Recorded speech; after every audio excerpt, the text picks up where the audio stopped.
কোটা বিরোধী আন্দোলনে এবার যুক্ত হয়েছে মেডিকেল শিক্ষার্থীরা। এরই অংশ হিসেবে পুরান ঢাকায় মাঠে নেমেছে স্যার সলিমুল্লাহ মেডিকেল কলেজের শিক্ষার্থীরা। তবে তাদের এই শান্তিপূর্ণ আন্দোলনে হামলা করেছে ছাত্রলীগের নেতাকর্মীরা। হামলায় 6 জনের মতো আহত হয়েছেন বলে জানা গেছে। মঙ্গলবার রাজধানীর পুরান ঢাকার মিডফোর্ড হাসপাতাল গেটে এ ঘটনা ঘটে। এ সময় ছাত্রলীগ কর্মীরা শিক্ষার্থীদের উপর্যুপরি চড় থাপ্পড় ও স্ট্যাম্প লাঠি দিয়ে আঘাত করেছে বলে জানায় আন্দোলনকারীরা।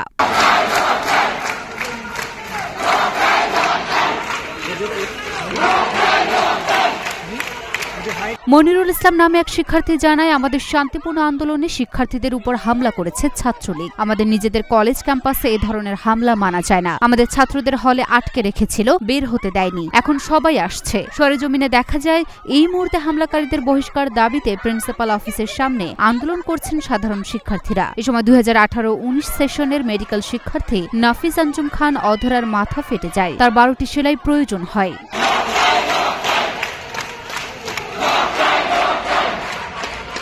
Luna Afroz Nipa, Dhaka post.